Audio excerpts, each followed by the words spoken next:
Imagine this. 3081 Navy SEALs trapped in a valley. Ammo running dry. Enemy closing in from every ridge. Command had already started writing the loss report.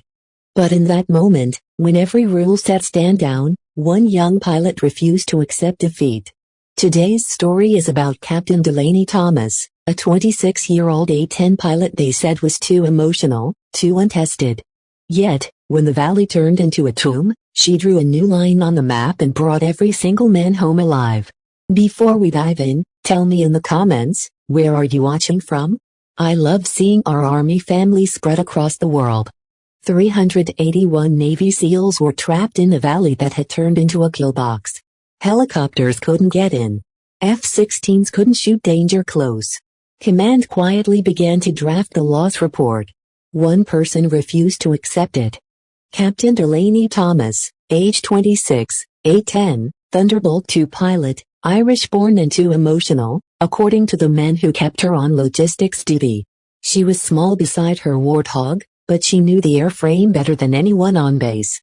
The A-10's 30mm Go-8 could write its name in steel.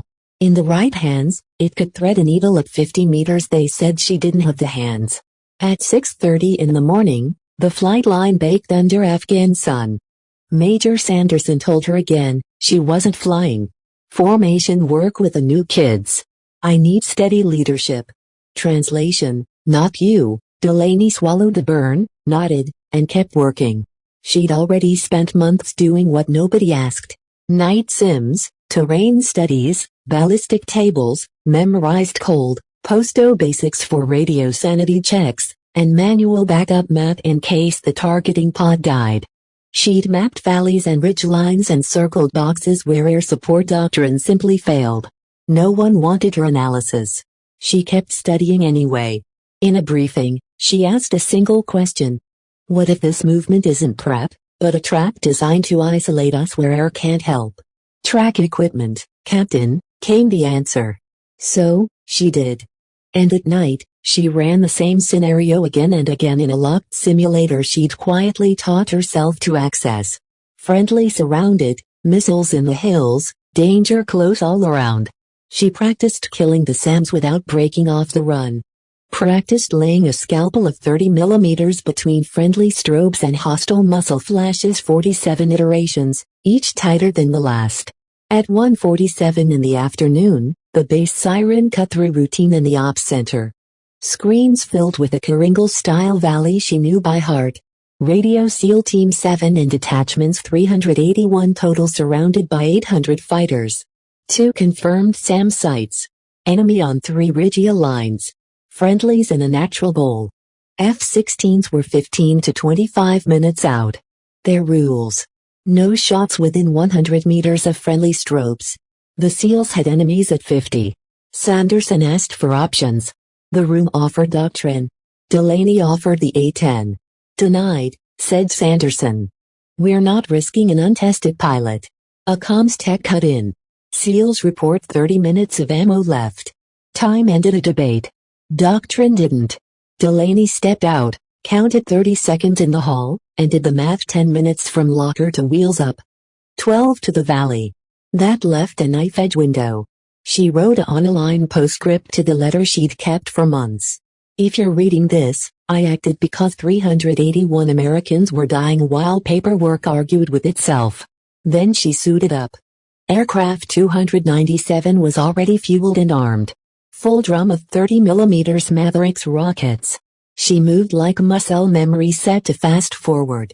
Oil, hydraulics, chef, flares, pod, ins. 90 seconds later, the hog was breathing. On tower freak, she said nothing. On guard, she said everything. Any station. Thunderbolt 7 departing Kandahar.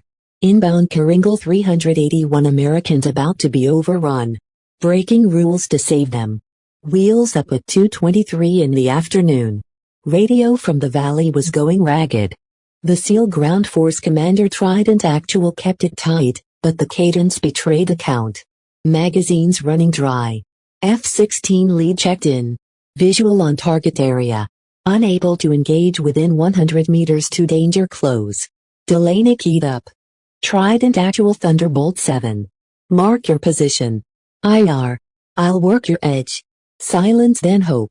Thunderbolt 7 confirm danger close authority. I'm authorized to save Americans. Designate. As the bowl opened beneath her, the picture was exactly as she'd drawn it in red pencil at 3 o'clock in the morning. 3 ridge lines overlapping arcs. Machine guns on the east chewing craters into the sealed position. She killed the first gun with a 2-con burst. Dust blossomed. Fire stopped. Roll. Pull. Second run. Enemy assault team on the north slope 70 meters from friendlies. Short stitch across the rock. Movement stopped. No blue strobes in the beaten zone. Thunderbolt 7. Solid hits. Trident actual called. Western Ridge 75 meters 75 was where jets got people killed. It was where the hog lived.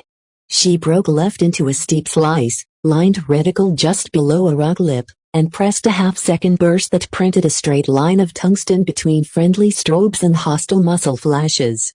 The valley paused, everyone down there realizing an A-10 had just put rounds inside a zone nobody touched. Kandahar to Thunderbolt 7. Sanderson's voice cracked in her ear. Return to base immediately. You are not authorized. She flipped the command net quiet and left only the cast and ground frequencies alive. She was past permission. Trident actual continue designations. I'm rolling east again. She worked the same playbook she'd written in secret. Kill the air defenses first. A Maverick into a hot SAM site on the southern spur.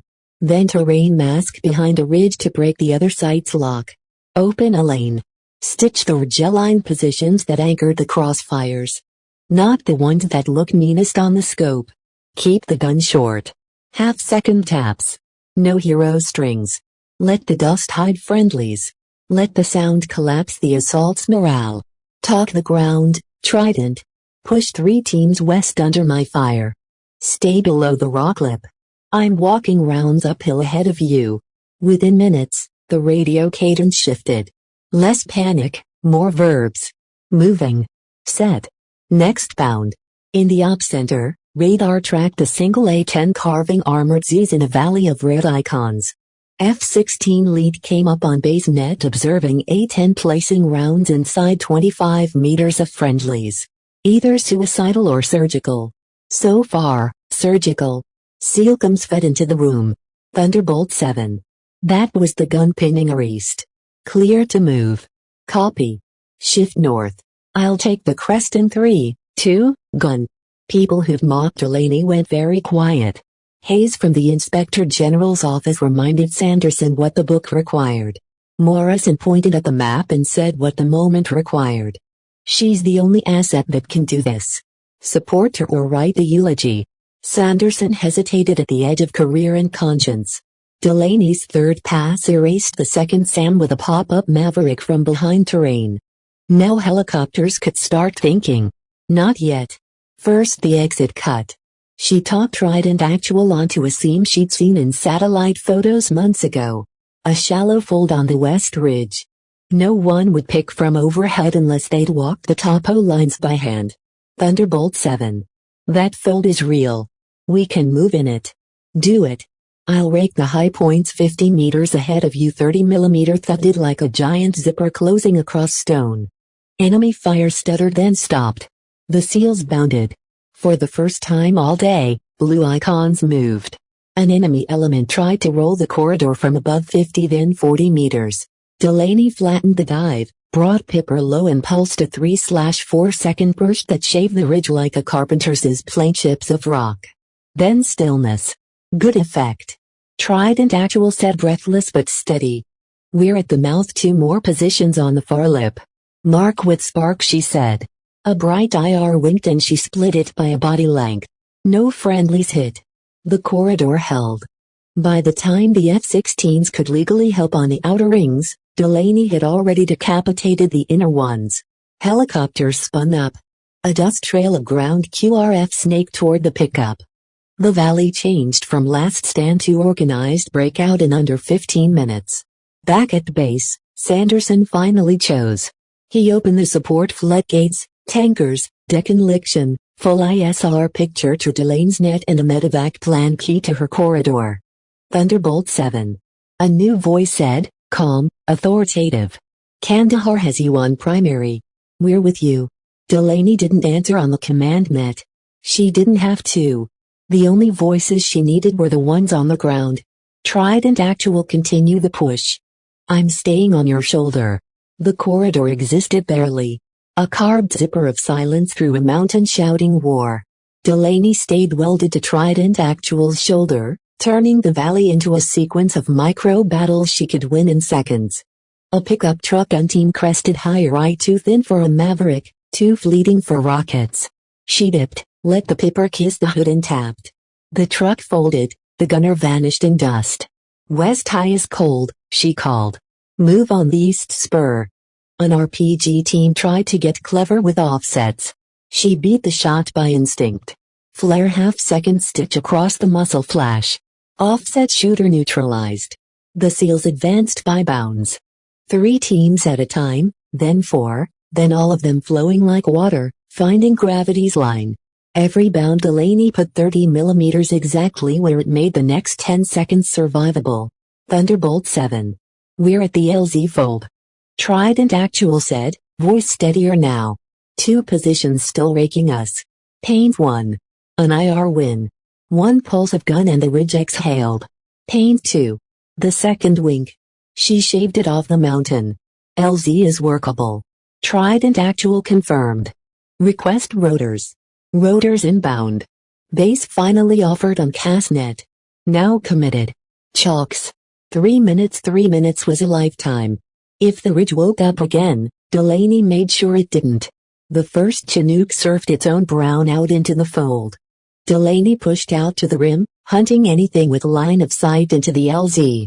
2 muzzle flashes blinked in a stand of rock. She pressed a diagonal burst like a zipper across stone. The flashes died. Chalk 1 lifting, taking aboard first sticks. Second Chinook in another dust cloud. Another moment where a single uncut thread could strangle the whole effort. Delaney found the thread. A PKM team shifting positions trying to get low. She snipped it with 3 rounds. Shot 2 lifting. We're green. A third burst it. Heavy and stubborn with weight. Delaney watched its climb like a guardian dog. A Samseeker tone chirped. Last thread, last card. She was already moving, already low, already behind the ridge when the missile searched for heat and found only rock. She popped up, found the launcher team trying to displace and ended the chapter with a short merciless tap. Trident Actual, she said voice level. Your last sticks on chalk 3 and 4. We're almost out. Almost was still not out. An enemy element tried to sprint the lip in desperation, feet kicking shale, rifles high. Delaney rode a bright short line between them and the LZ. The sprint stopped. Chalk 4 lifting. The air mission commander said, all aboard, we are off. The very last man rear security came out on a small tailgate bird that shouldn't have risked it. Delaney held her fire until they were swallowed by the brown cloud. Then ran the ridge again, not to kill so much as to tell every watcher, not today, not while I'm here, and then the valley was only wind and dust, and the sound in the headset was breathing. Trident Actual came back on, clipped and formal because some things demand ceremony. Thunderbolt 7 be advised 381 souls accounted for. 0 friendly key during spill. We owe you our lives. Copy, she said. Nothing more. She kept flying lazy as turns high and wide until the last rotor was a dot and the corridor had closed itself behind them like a healed wound. On the way home, she took stock, fuel fine. 1 Maverick left, gunroom light flares low, hands steady, mind clear. She flipped the command net back on. Kandahar Thunderbolt 7 RTB. Silence, then Sanderson controlled, unreadable. Thunderbolt 7 clear direct. The runway stretched ahead like a question. Touchdown was smooth, taxi slow, shut down by the book. She pulled the canopy release and let the bases heat and the crowd's noise climb in. They were on their feet on the line: maintainers, ammo troops, medics, clerks, pilots, cops, the chow hall crew. Not a pep rally, something older than that. Respect in its raw form. Delaney climbed down. Sanderson waited with the Inspector General and half the senior staff. She stood at attention, ready for whatever came with it. "You departed without authorization," Sanderson said, voice carrying. "You violated orders. You engaged at ranges that exceed every comfort zone we've written." "Yes, sir." "You also brought home 381 Americans without a single friendly kill during the movement." A long breath. "Then, Captain Thomas, you will answer for your decisions. But today, the only thing you'll answer is a question. Can you teach exactly how you did that?" "Yes, sir." "Good. We're going to write it down so the next pilot doesn't have to learn it at 3 o'clock in the morning in a locked simulator." The formalities came anyway. Statements, timelines, questions designed to test whether she gambled or calculated. Delaney answered with math, map, memory, and method technique over theater. She didn't justify, she explained. The Inspector General listened hard. "You broke procedure," Hayes said at last. "But your procedure was better for the problem you faced. We will not make a habit of rewarding insubordination. We will make a habit of fixing doctrine. No metal talk." "Not yet." Just work 6 months later, the patch on her shoulder said what she'd built. Close air support development. She taught from first principles. Read the ground like a book. Every fold a word. Every ridge a sentence. Every valley a paragraph. If you can't recite it from 12 angles, you don't know it. Gun discipline. Taps not streams. Let dust be your smoke, not your blindfold. Kill the right nodes. The shooter that anchors a crossfire is worth 10 in the open. Talk ground, not ego. Say only what moves a team 10 meters closer to living. She demoed with clean tapes and ugly ones. She showed misses as well as hits. She was unsentimental about both. Pilots who used to smirk took notes. Pilots who used to lecture asked questions. The Marines sent their JTAX. The Army sent their aviation reps. Special Operations sent the men who had been there to sit in the front row and annotate the beats. An awards formation came and went. Quiet citations, a ribbon or two, nothing gaudy. The write-ups were careful where they needed to be and exact where they should. The consequence on paper was a reprimand for the unauthorized launch. The consequence in practice was responsibility. Real responsibility. Sanderson found her by the simbay after. "I was wrong about you," he said without hedging. "I saw risk where there was preparation, that's on me." Delaney didn't gloat. "I was out of lane," she said. "That's on me." "Then let's redraw the lanes where they should have been." It was the closest thing either of them would call peace. Commands that once ignored her started sending problems, not compliments. A border valley with wind that lied. She wrote a page on crosswind gunnery nobody had asked for before. A city block with friendlies upstairs and hostiles downstairs. She published a checklist that reduced fratricide risk with 3 radio lines and 2 angles of approach. A night's fill where strobes failed. She trained a technique to read pattern of life through thermal clutter and deconflict with timing instead of lights. It wasn't heroics. It was craft made public. An analyst pinned the number on a wall because some truth should be physical. 381 extracted. 0 friendly Kia during movement. People touched it when they walked past. The way you touch a relic without saying a prayer. Delaney avoided that hallway when she could, not out of modesty, out of accuracy. Plenty of days the math would have rolled the other way. Skill mattered. So did timing. So did luck. So did men on the ground who refused to break under a sky that had just told them no. Doctrines shifted by inches, the only way big systems move. Minimum engagement distances became guidelines with context, not commandments without brains. Simulator syllabi added modules, she wrote in plain language. A-10 drivers learned to count rocks and breaths, not just waypoints in milliseconds. New lieutenants arrived wide-eyed, proud of their patches and eager to be told what mattered. Delaney gave them the same line. Every class, technology is a promise, not a plan. The plan is you. Learn the ground. Learn the gun. Learn the people on the net. Then when a valley asks a question nobody wants to answer, you'll have one ready that keeps Americans alive.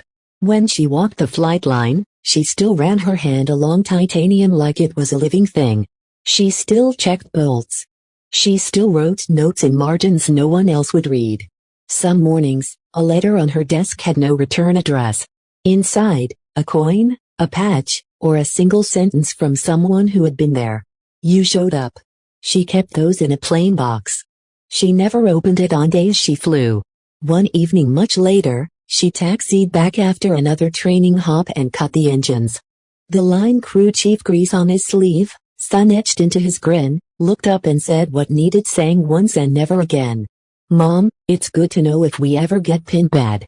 You've already been where the map stops. Delaney smiled. The map never stops. She said sometimes someone just has to draw the next line, and that was the point. Not that one pilot broke rules. That one pilot proved the rule beneath all the others when lives hang in the balance. Skill married to courage can turn a tomb back into a road home. And that's the heart of this story. Captain Delaney Thomas showed the world that skill and courage can redraw the map when lives are on the line.